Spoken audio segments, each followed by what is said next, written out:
Y hoy, por ser el Día del Animal, no podíamos dejar de hablar con un profesional, ¿no? Que son los que se ocupan de darle bienestar, salud, y enseñarnos a cómo relacionarnos con ellos, porque no siempre sabemos cómo elegir o un animal de compañía o cómo tratar a los animales salvajes que solemos cruzarnos en la calle o en la calle no es muy común, pero sí, por ejemplo, en los caminos, en las rutas, tortugas, ciervos, pumas, como ayer, por ejemplo, porque fue el protagonista ahí en En Plotier, Plotier. y bueno, finalmente tuvo un final feliz el rescate, ¿no? Así que lo hemos convocado al doctor Juan José Radesca, médico veterinario, para escuchar su palabra siempre certera con este tema. ¿Qué tal, Juan? Bueno, hola ¿Cómo estás? Germán, buenas tardes, hola Buenas tardes. Pablo. Bueno, gracias por la invitación. Sí, la verdad que es un día especial porque es un día como para concientizar, ¿no? Y como Mm. bien vos decís, los animales no son solo los perros y los gatos, que obviamente son los que tenemos más cerca Los y niños los mimados. niños mimados, sino que también hay muchos animales que no la están pasando bien. eh, Obviamente, como casi siempre culpa del ser humano, con las cuestiones ambientales que les afectan su hábitat, con la caza ilegal, con un montón de factores que hacen que haya animales que realmente todavía están un poco afuera de ese cuidado que deberíamos Ujú. tener por ellos, ¿no? Exacto, ayer leíamos una nota sobre los anfibios, sobre todo en la parte patagónica, la rana Ujú. patagónica que se da en la Laguna Blanca, que está también en peligro de extinción, Sí, es ¿no? increíble porque, bueno, por ahí, pobre la rana por ser tan chiquita y no ser tan importante, entre comillas, no pasa más desapercibida, pero podemos ir a animales emblemáticos como el oso polar, Mm. que por el derretimiento de los hielos, por el calentamiento global, está perdiendo territorio, está yéndose a lugares donde no tiene comida y donde, bueno, está también en peligro de extinción. Eh, Como eso, nuestro yaguareté, que es uno de los grandes felinos de América y que necesitan un territorio muy amplio, y entonces la deforestación está Ah. haciendo que al faltar bosque falta comida y obviamente, lamentablemente, también la caza furtiva, que es algo que todavía es increíble. Yo siempre digo, si miramos el vaso medio lleno en los últimos años con respecto a los animales en general, el ser humano ha avanzado, ha Está teniendo más avanzado, hay conciencia, ¿no? mucha más Mm. conciencia. Yo en todos mis años de veterinario he visto cómo la gente va cambiando y cada vez poniéndose más el chip del cuidado del animal, de incorporarlo a la familia. Las nuevas generaciones, a mí me impacta ver en la casa chiquitos muy bebitos ya durmiendo abrazados con su gato, con su perro, Sí, con un nexo muy especial. sí, es cierto. Lamentablemente está la otra parte que todavía parece increíble cuando vemos caza furtiva. Hace poquito Sí. encontraron una persona cazando choiques, Ujú. Sí, bueno, un yaguareté cachorro el otro día yaguareté, también. guanacos, eso, digamos, cosas adrede. Y después lo otro que vamos haciendo a veces queriendo o sin querer, porque por ejemplo el atropellamiento, que alguna vez lo hemos hablado, es muy marcado en las zonas de la selva de Misiones, por los animales que se cruzan en la ruta y la gente que no respeta las velocidades, que hay Ah. carteles que dicen Cuidado. despacio, Sí, sí. cuidado, fauna Zona de. Claro. silvestre. Sí, La siempre. gente no respeta y hay muchísimas muertes por atropellamiento de todo tipo de animales. Y el hombre es el animal más Y depredador. es el más depredador. A veces como en la caza furtiva, bueno, con toda la mala Ujú. intención, a veces sin intención, pero digamos también con irresponsabilidad, porque sabes que si vas manejando una ruta que tenés selva de los dos lados y te va a cruzar un animal, tenés que ir a una velocidad coherente y atento como para poder hacer alguna maniobra o esquivar un animal, ¿no? Juan, ¿qué se sabe de las carreras de galgos que antes eran tan comunes acá, que han sido perseguidas bastante, algunas han sido prohibidas, pero sabemos que clandestinamente se siguen haciendo, ¿no? Sí, viste cómo es eso, es muy difícil controlar y a veces en la forma clandestina posiblemente se hagan. La verdad que se ha eliminado bastante, por lo menos acá en la zona, porque nosotros antes veíamos o llevaban muchos galgos a la veterinaria por lesiones Ah, sí. importantes o algo así de carrera y ya no los vemos. Vemos galgos de mascota, vemos galgos, ¿Y de hecho abandonados? muchos Ah. abandonados, y rescatados, Sí, se ha se ha sensibilizado sensibilizado mucho con el galgo. Veo mucha gente paseando sí. galgo, ¿no? Sí, te iba a comentar eso. Y ahí también como esta responsabilidad y de acoger a los animales que andan sueltos, ¿no? Que siempre, digamos, hay muchas campañas también. Hay muchísima gente, que dentro de sus posibilidades, porque convengamos que hoy no es fácil rescatar un perro, tenerlo en casa, tenés que tener lugar, tenés que tener tiempo, tenés que... Hacerte cargo. Hacerte cargo, el gasto veterinario, el gasto de alimentación, o sea, algunos los hacen teóricamente por un tiempo, te dicen de tránsito, y yo siempre los cargo, le digo, sí, tránsito lento, porque... Sí, como los míos. Todo lo que hay en casa estaban en tránsito. En tránsito, después terminan quedando en casa, ¿no? Pero bueno, por suerte hay mucha gente rescatista. Que bueno, entre ellos se unen, tratan de ayudarse mutuamente, porque saben lo difícil que es.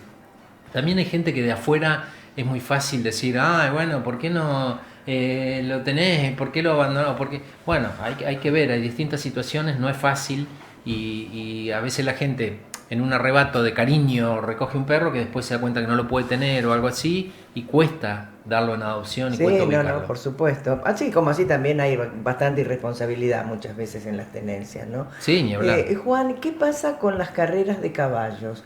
Últimamente no ha ocurrido nada, pero hubo una seguidilla de episodios donde los animales murieron o en plena carrera o llegando a la meta. ¿Eso se ha investigado? Mira, yo creo que se ha controlado por lo menos, hay más control, hay más exigencias. Antes la verdad que no se hacían análisis directamente de antidoping, no se hacían cosas muy básicas y realmente hacían lo que querían con los pobres animales, les daban drogas muy fuertes y muchos terminaban mal, con problemas cardíacos, respiratorios, colapso y muerte. Después eso se empezó después de algunos eventos así desagradables, se empezó a controlar mucho más, hoy se exigen más análisis, entonces se ha disminuido bastante por ahí el doping. En las carreras oficiales en Buenos Aires, en Palermo, en La Plata, el control es muy estricto.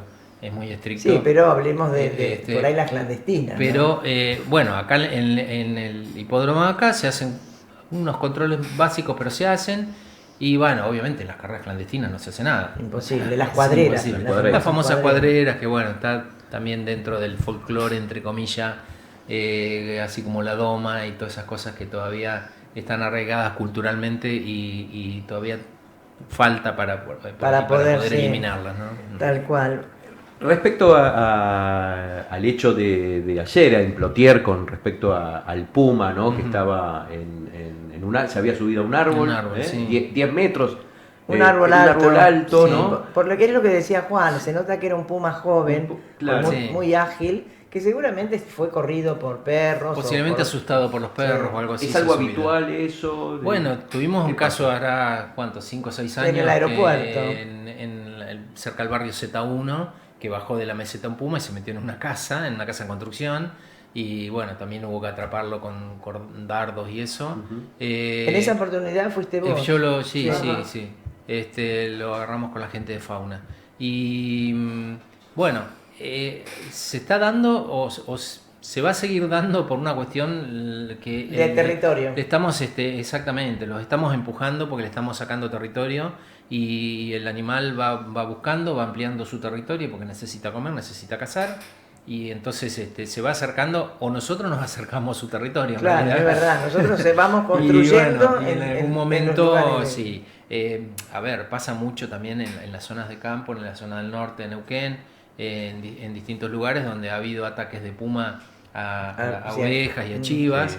Y bueno, también es un poco por eso, porque lo van desplazando, le van poniendo alambrados, el animal no tiene por ahí que comer, y bueno, después vienen lo que hemos visto varias veces, que hay formas más amigables de contrarrestar el ataque a un puma que matarlos y colgarlos en un alambrado como han hecho más de una vez. Y hace poco se encontraron 3 ejemplares. Sí, tremendo.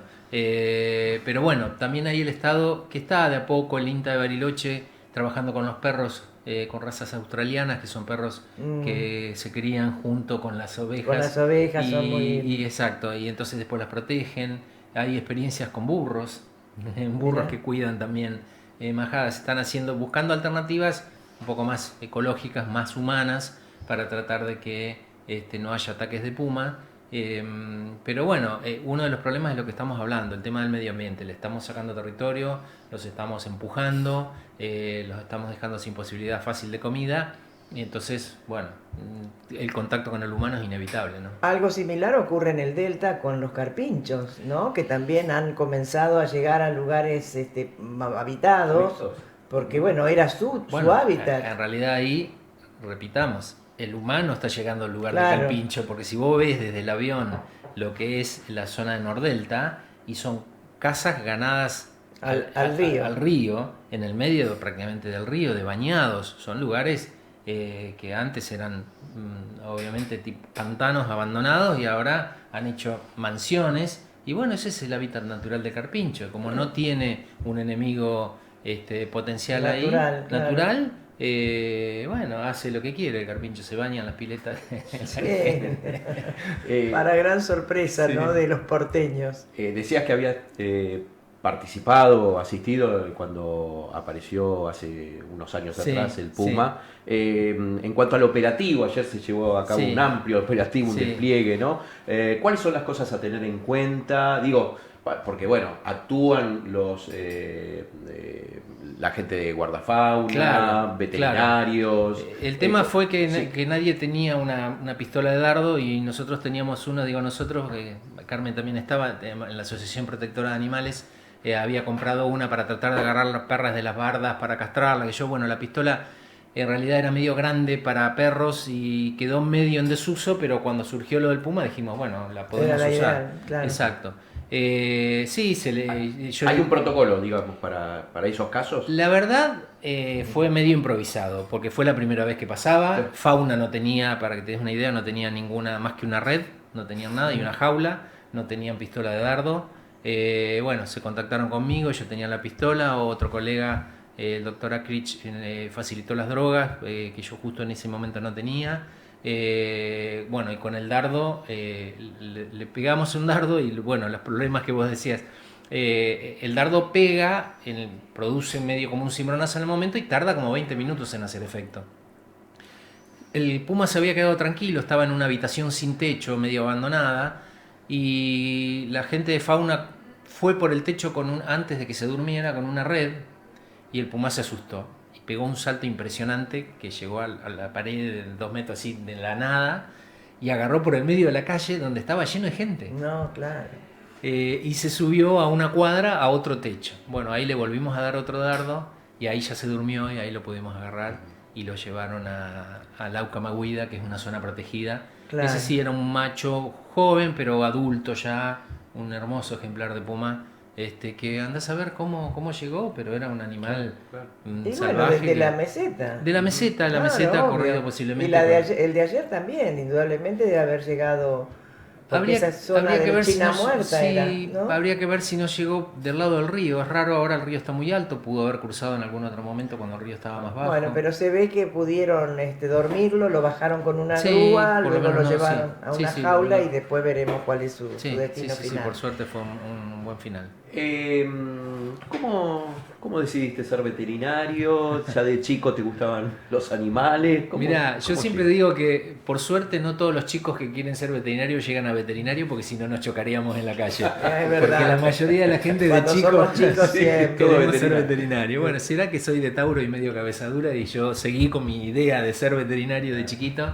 Y sí, después que terminé la secundaria ya tenía clarito que quería ingresar, me tocó el servicio militar primero, después pude entrar a la facultad en la UBA en Buenos Aires y es una carrera apasionante, difícil, larga, dura, la verdad que por suerte ahora más valorada, en su momento nos consideraban casi un enfermero de perros, ¿no? Sí, es verdad. Bueno, es más difícil que medicina, o tan Claro. difícil como medicina, O tan- ¿no? Y tiene la parte de lo que se llama el diferencial, que es vos en Porque- medicina tenés una anatomía, nosotros acá tenemos la anatomía del caballo, la de Muchísima, la vaca. claro. Sí. Además al humano, vos le podés preguntar qué te duele, al animal no Sí, tenés. sí, la verdad que en ese sentido es apasionante y por suerte ha evolucionado junto con esta mentalidad que hablábamos, que la gente ha cambiado la mentalidad y el chip de la responsabilidad, también nos obligó un poco a nosotros a evolucionar, ¿no es cierto? Y como la medicina humana también evoluciona, paralelamente la medicina veterinaria, hoy se hacen cirugías de alta complejidad también en veterinaria, estudios de alta complejidad, realmente Sí, se ha avanzado mucho. se ha avanzado muchísimo a lo que era hace 30 años atrás, que bueno, se hacía lo que se podía y en un consultorio ahí nomás. Ahora hay quirófanos, anestesias inhalatorias, Sí, no, incluso estudios, radiografías, muy complejas, ¿no? cirugías traumatológicas complejas. Realmente se ha avanzado muchísimo. Y bueno, y la gente que es la que ayuda, ¿no? Porque obviamente no solo con la parte económica, sino también con el hecho de el compromiso de seguir con un perro, una cirugía, un postquirúrgico, los cuidados, todo lo que se requiere, que la verdad que la gente hoy vemos que acompaña muchísimo, ¿no? Claro, claro.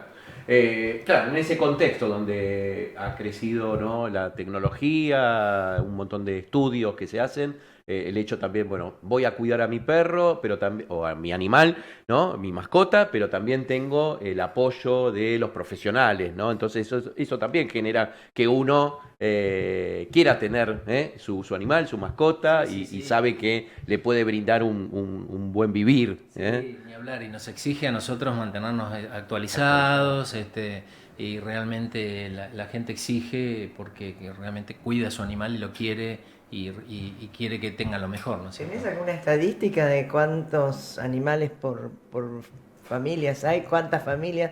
Porque creo que hay un cálculo que de 10 familias, 8 tienen animales, ¿puede ser? No me acuerdo exactamente ahora, porque hay estadísticas del país y en algún momento se tiró medio una estadística de la ciudad de Neuquén, que era una ciudad es muy particular. que hablaban de un promedio muy alto, porque la Organización Mundial de la Salud recomienda un animal cada 10 personas. Y nosotros en el país llegamos a 4 animales cada 10 personas y creciendo.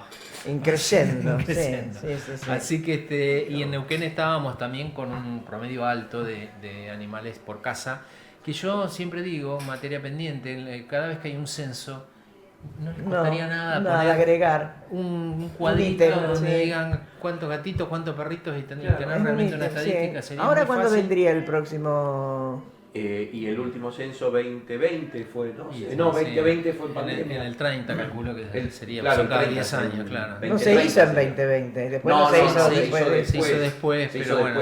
Pero más o menos. Siempre se hace al tuntún. cada 10 años el cambio de década, Claro. pero sí, en el último yo decía, pero ¿cómo no ponen un ítem para tener una idea? Pues nos ayudaría a todos muchísimos. Claro. Así que bueno. ¿Se había hecho un relevamiento, o la municipalidad de Neuquén había hecho, o iba a empezar un relevamiento, pero Sí, bueno, medio complicado también? Sí.